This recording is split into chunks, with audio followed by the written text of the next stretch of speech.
Our next speaker is Francis Pike from the Australian Forest and Climate Alliance, which is a coalition of conservation groups. I first met Francis through the Science Party, again, another old Science Party connection, and we had you speak here in this building some time ago about logging of national forests, and you're here to speak with us today about the folly of burning wood for electricity. Yeah. Thank you very much. We were talking that time about the attempt by the Abbott government 2015 to enshrine logging native forests as carbon neutral.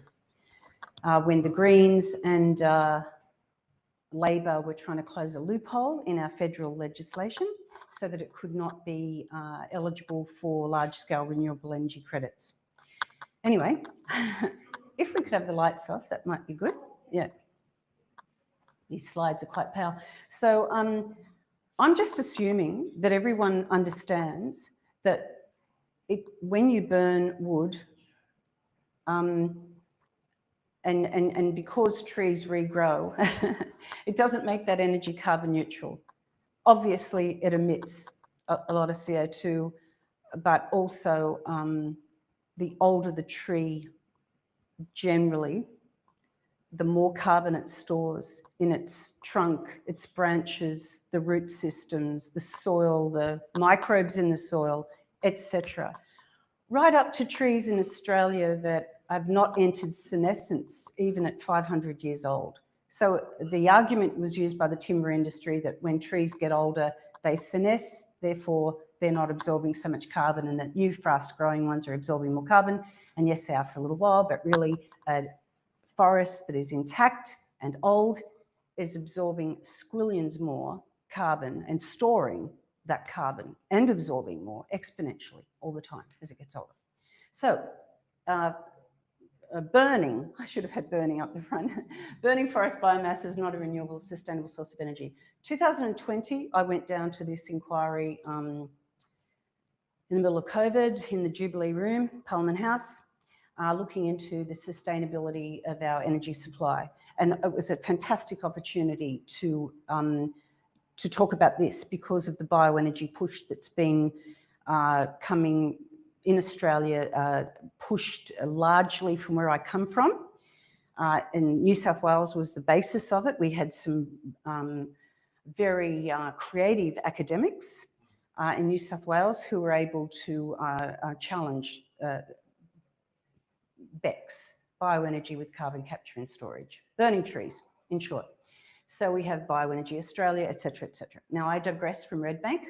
I shouldn't, but this is an ongoing push, and it hasn't stopped, and it's not going to stop. And that's why it's very important that even though Red Bank Power Station has not been approved, I'm going to talk to you about why it hasn't been approved and the dangers. Now, for those who don't know about Red Bank Power Station, basically what it is an attempt to rejig a power station at Warkworth near Singleton that was burning coal tailings, the tailings of coal and blah, blah, blah. And then it was dormant for quite a few years. And then some industry players got the idea of burning native forests.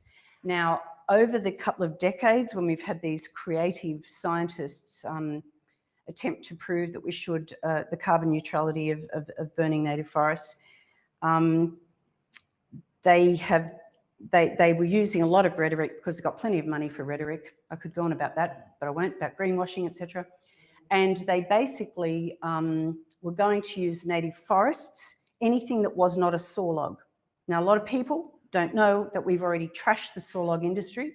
There's hardly any sawlogs left. So every tree that wasn't a sawlog that's immature is called a pulp log. And then it went from being a pulp log used for veneers, etc., and lower grade uses to being, why don't we just call it residue? Residue from logging operations. Anything that's not a sawlog is residue. And then it went to waste. So I have tracked this over decades, all the rhetoric, all the things put out by Big Timber, Australian Forest and Products Association, Forest Products Association New South Wales, all their different iterations. They change their name every couple of years. They put out big documents.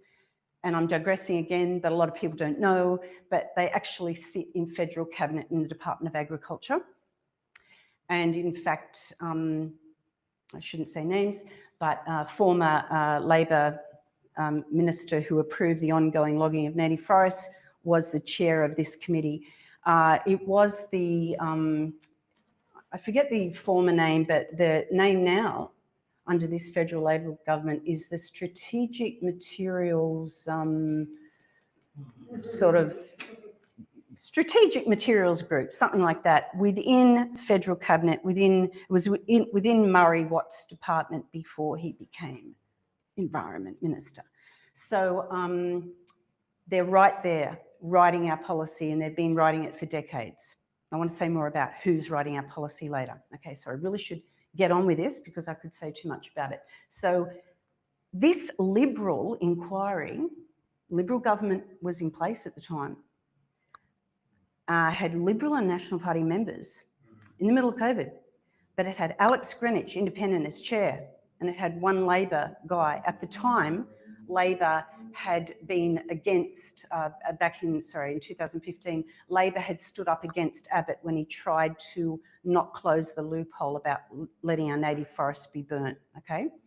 So Labor had a little bit of a sort of a better approach than Liberal at the time. And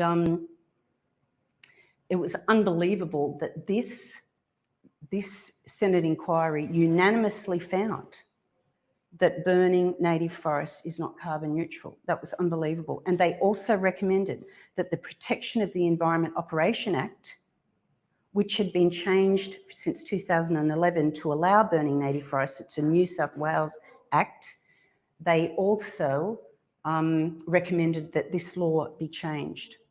Now, the New South Wales government has not yet amended the legislation. Okay. Labor Policy Platform 2024 recognises burning timber in cleared vegetation. That's important, cleared vegetation, also called invasive native species. It's easy to clear invasive native species, which is regrowing vegetation on damaged land, okay? So they recognise that in their policy platform. They say it's no part of a credible strategy for reducing greenhouse gas emission, and they'll introduce legislation prohibiting burning it. That's interesting. That's before they got into state government. Now, under the Department of Planning, Housing and Infrastructure, the Department of Planning and Housing and Infrastructure recommended to the Independent Planning Commission in July that the Red Bank Power Station should be approved to burn 850,000 tonnes of cleared native species a year. And originally it was going to be a DA modification, but we defeated that. It's taken, like, this has been going on since 2020. We've had experts, we've had scientists, we've all had to do submissions. It's been hell. Red Bank just keeps coming back. So originally it was going to be a DA modification, then it went to a full environmental impact statement. So we defeated that as a modification in Land and Environment Court because the feedstock was going to be different, wasn't going to be coal. And they brought in the big guns, EMM Consulting, they're big, terrifically paid, excellent consultants. And the environmental impact statement basically models greenhouse gas and air polluting emissions and guesses biodiversity impact. And it's very interesting because the 850,000 tonnes of wet vegetation, which would be processed between where it's gathered, which is up hundreds of kilometres away, and brought to Singleton, Warkworth, in double those big diesel trucks operating 24 hours a day, 7 days a week, burning, bringing 850,000 tonnes of cleared native vegetation. And the fantastic thing about it is that because burning in New South Wales native vegetation for energy is still carbon neutral because they didn't change that law, even though it was recommended. So technically, what they decided was that the 1.4 million tonnes of carbon dioxide that would go up into the atmosphere, they did not count those Scope 1 emissions. those direct emissions. They just disappear, okay? Now, Department of Planning, Housing and Infrastructure knows that this is a really contentious project, okay? But it is the project for the industry that if Red Bank Power Station can be allowed, bring on all your combustible technologies. I'm just making an opinion comment there, okay? So acting at arm's length, DPHI, Department of Planning, which has to recommend to the Independent Planning Commission whether it's approved. At arm's length, they farm out the submission assessment process to Arup, International Consultants. Over 300 submissions, over 200 of those vehemently opposed, some of the top climate scientists, some of the top botanists, top people knowing about carbon uptake, etc. Air pollution experts, health experts, they say this is one of the most disgusting things we've ever seen. This must not go ahead. And it was absolutely brilliant at the hearing to hear some of the brilliant botanists we have in Australia. I was so proud of them to hear that it's almost like poetry listening to what they know about the landscape. Beautiful. It was beautiful hearing that. But they farmed out this submission assessment process to Arup, not surprisingly, because they want it arm's length. The Department of Planning doesn't want to be recommending this directly. They want to farm it out to Arup, and Arup, using net zero but Department of Planning assumptions and verdant modelling, Arup discounts 5 years of the expert science against this proposal, notes that everything's legal, tick, tick, tick, tick, it's all legal, and recommends to the Department of Planning that they can recommend to the Independent Planning Commission that we pass this. So, the annual removal from the landscape of 850,000 tonnes of native vegetation, transport of hundreds of kilometres by diesel B-double trucks, and combustion in a fluidised bed boiler. The greenhouse gas impact is divided up as follows: 1.3 or 1.4 tonnes of CO2 from the combustion of wood. These Scope 1 stack emissions are written off as carbon neutral because trees regrow. Just forget that.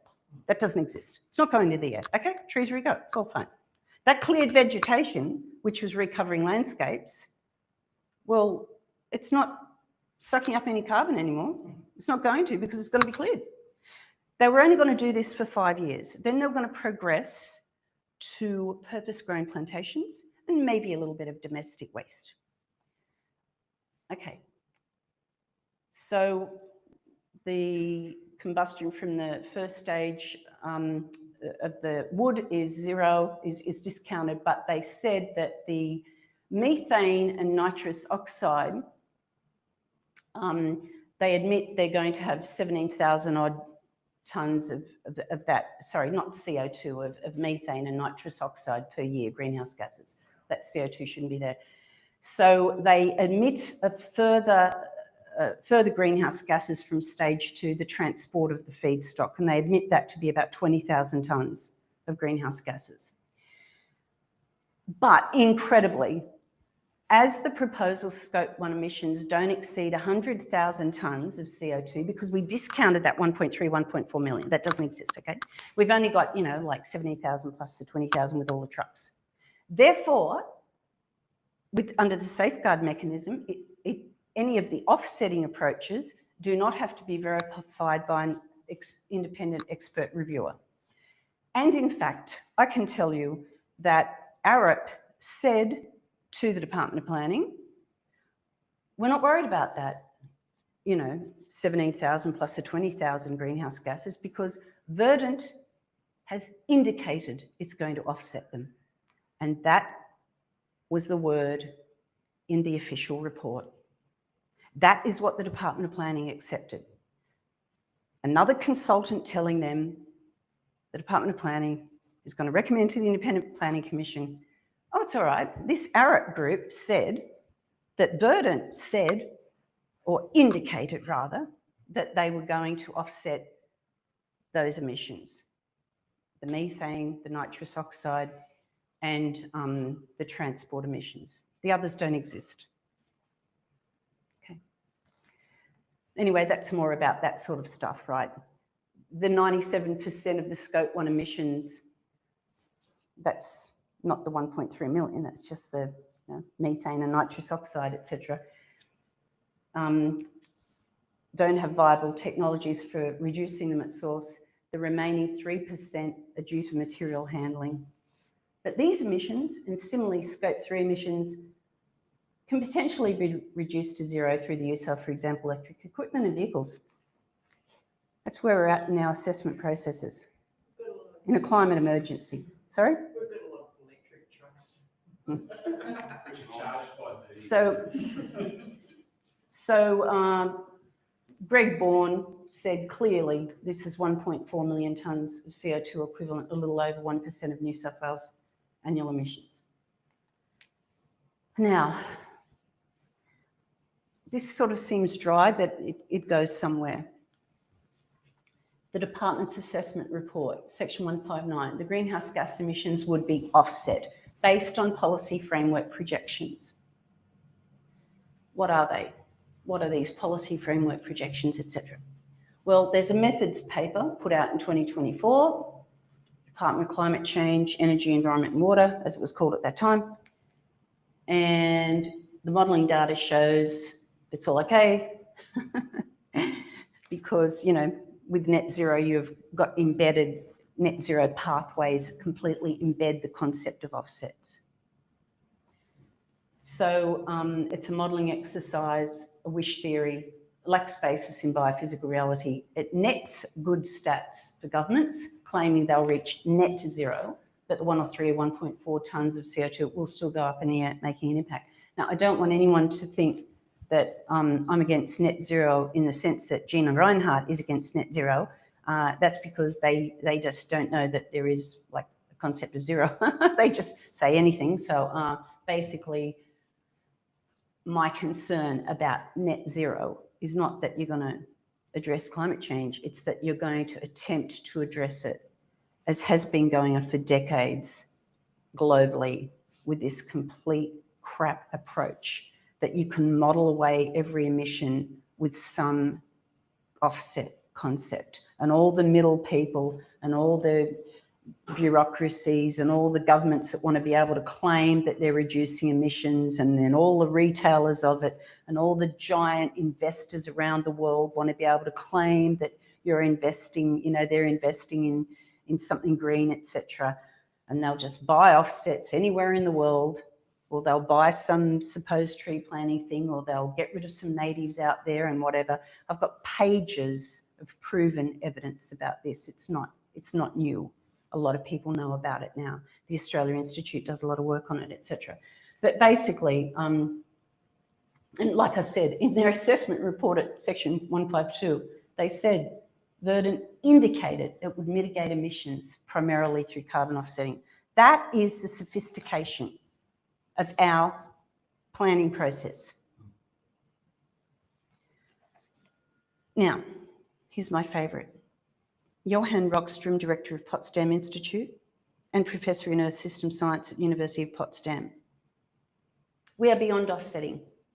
The only way to get 1.5, I think he knows that we're already kind of there, but I think he doesn't want everyone to lose hope, right? That's what I'm thinking. Is to succeed on all these fronts. There are separate carbon buckets. You are not allowed to offset one against the other. We have to succeed with negative emission technologies, which includes trees and, you know, blue carbon and blah, blah, blah, and oysters, I think I read down on the way down here in the train, something about that. But anyway, we just can't do that anymore. A lot of us have known that for a long time. I did my first chat GPT thing. Could be crap, I don't know. But I did my first artificial intelligence thing, and I came up with this red bank's 10 times more polluting than all residential wood heaters in the Hunter combined. Could be wrong. US peer-reviewed science, the increasing role of gas and biomass and wood emissions and the health burden of PM 2.5, particular matter 2.5 that goes right down in your lungs and goes right through your system, etc., kills you, indicates that swapping one air pollution emitting fuel for another is not a pathway to healthy energy. Verdant modelling air quality, they just model it. They should have fired up some wood and take some measurements from the stack, but you don't have to do that anymore. You just model everything. So Australia doesn't have 100% wood combustion, no real world comparison, but overseas real world experience is that wood combustion emissions are dangerous and unacceptable.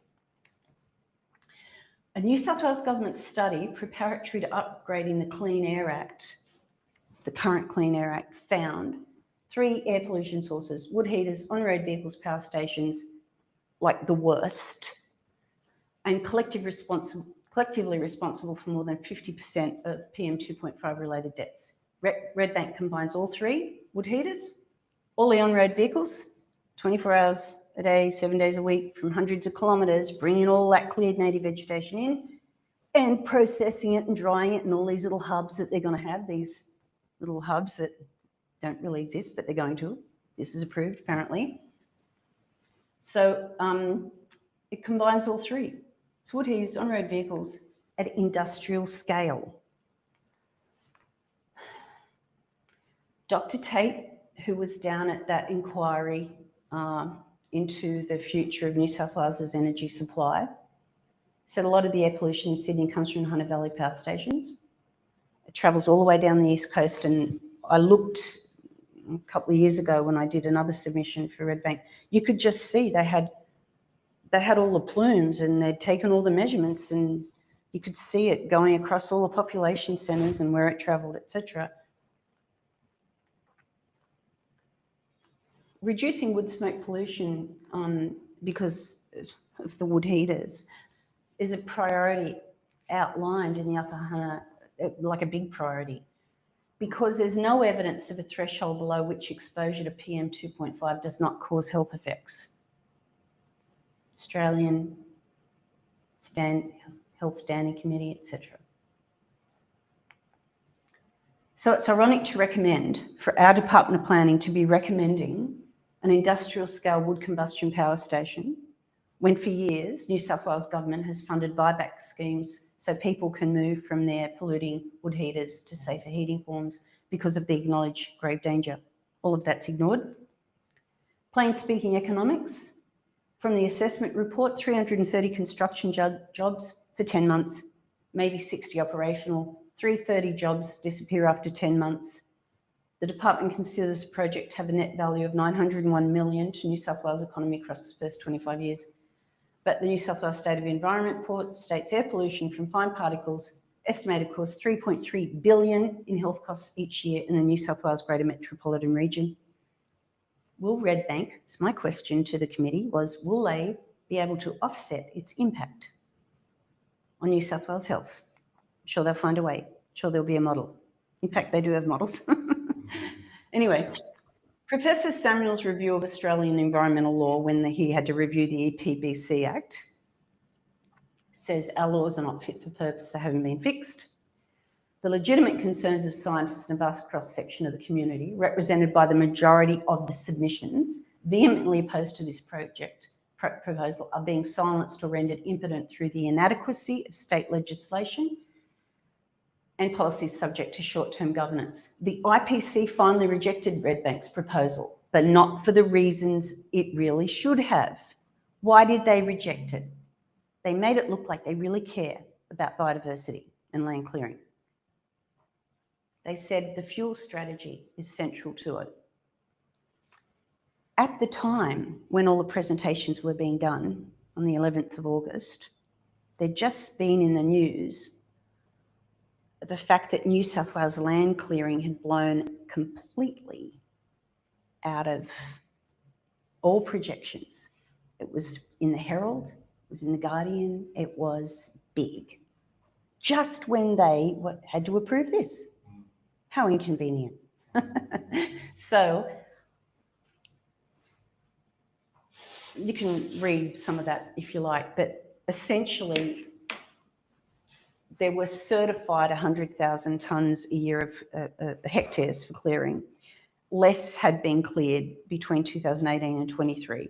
The committee did finally see that it would incentivise more land clearing to have to come up with this 850,000 tonnes of native vegetation from private property. So they accepted that. And I noticed during the hearing that the commissioner, every time there was anyone who talked about this aspect of it, not the air quality aspect, not the carbon neutral, not the CO2 going up, but every time someone talked about the clearing or the feedstock, the question was asked, Mr. Professor so-and-so, Dr. so-and-so, would you have a different approach to this proposal were it not using this type of feedstock? And usually the people would say, I would have to consider that, whatever, etc., because it's all very political. I felt as though the hearing was being set up or signalling to somebody, change the feedstock, because they'd already changed it once before. Last time it was going to be native forest logging, pulp logs, residue, waste from native forest logging. No one liked that. Now it's from invasive species clearing. Maybe they will come up with something else. I don't know. I don't want to sound too cynical, but I guess I am. But that's what I felt. Then, when I looked at the findings of why it was not approved, they said the proponent suggests, oh, well, there was going to be 7% of domestic biomass fuels, and the EPA knocked that out. So they said, because that 7%'s knocked out, we're concerned you might not be able to come up with this invasive native species quantity every year. So there's a problem of transitioning out of the invasive native species feedstock to your purpose-grown crops. So we have a concern there. So that was the reason given. They did acknowledge a little bit about greenhouse gas emissions. They said, we have to consider this because of the Climate Change Net Zero Future Act 2023. The department assessed the greenhouse gas contribution to be only 0.1% of total New South Wales emissions by 2050, but the Independent Planning Commission says that's not immaterial. We're considering cumulative impacts. So they made a mention of that, okay? They didn't talk about the 1.4 million tonnes or anything, right? Still not talking about that, but they made a mention of that. It's very PC, isn't it? But none of the carbon neutral assumptions of the stage 1 emissions are challenged.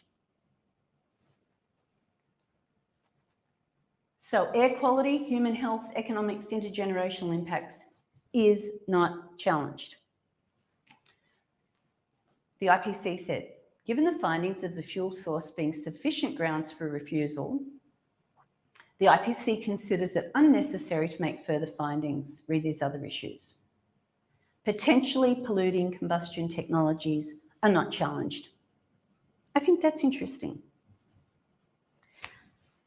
I'd like to say a few more things. Last year,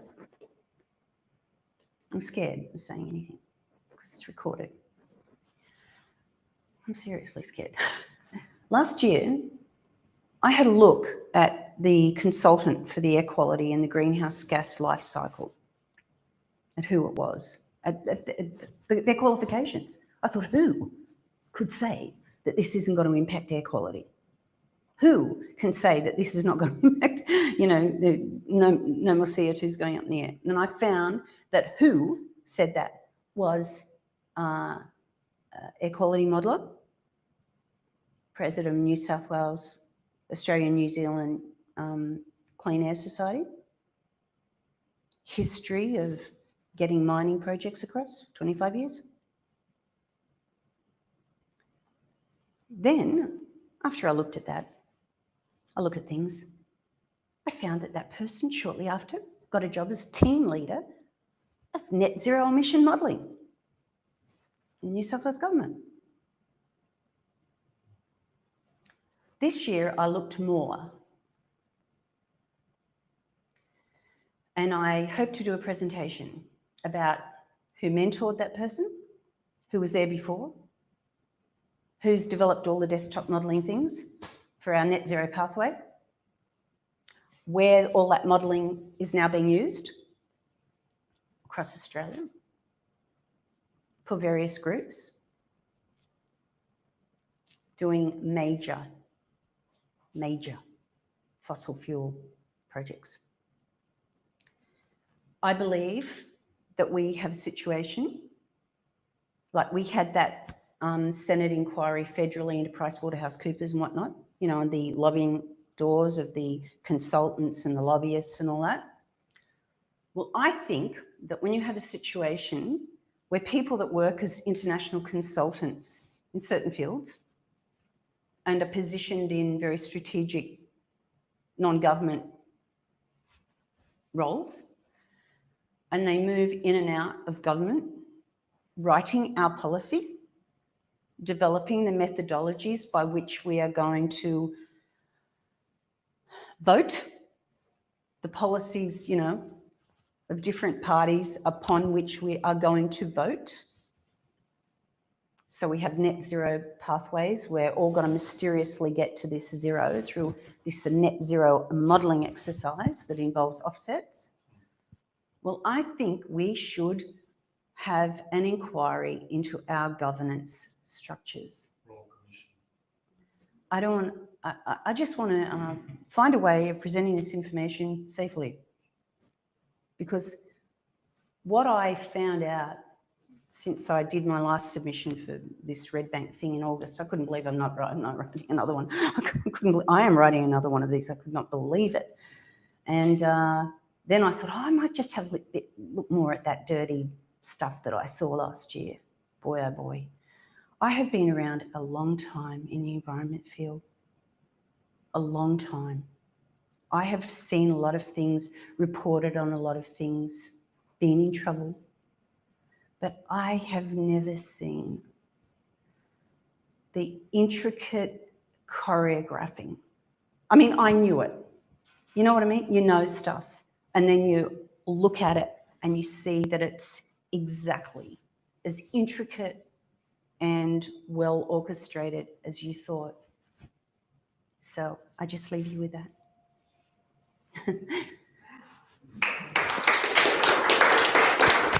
Thanks so much for your presentation. We have one question from online about the carbon neutrality.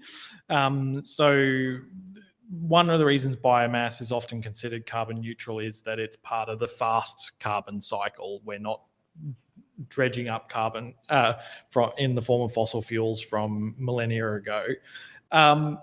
Is there a time scale at which this is carbon neutral? What is the mechanism in which this is adding additional carbon to the atmosphere and contributing to climate change? Well, I first of all would like, I'd first like to clarify that bioenergy is not usually really the fast carbon cycle. If you go to, if you look at the Partnership for Policy Integrity or Biofuel Watch, or there's so many organisations dealing with it, or environmental paper, EPN, there is a network globally of scientists and people who look at the international bioenergy with carbon capture and storage, BECCS, etc. And you will find that the forests of British Columbia have ended up in Drax Power Station. You will find that forests of southern US have ended up in power stations. Old growth forests all around the world, Estonia's forests have been ending up in power stations. Nothing is stopping old growth forests going into these power stations. So this, it simply isn't the case that it's just purpose-grown crops all the time that are then put into a bioenergy plant. There has been a great deal of work done on the time frame, and the point is we don't have any time. That's the point. We don't have any time left to throw more emissions into the atmosphere. We just don't. And all our forests and vegetation need to suck carbon dioxide out. That's it. You've heard it from Professor Johan Rockström, and he's a better expert than me. Anyone can look at the work of Professor Brendan Mackey in Australia, Griffith Institute. There's a plethora of work on this about the cycles. We just don't have enough time to be mucking around with this, really. Yep. Thanks again, Francis, for illuminating all these shenanigans that go on under our nose and in our name, and also for pointing out that net zero as a concept does lend itself to the concept of offsets, which needs to be very carefully monitored. And I should mention, Francis has travelled to be here today. So thank you again, Francis. I've got a little something.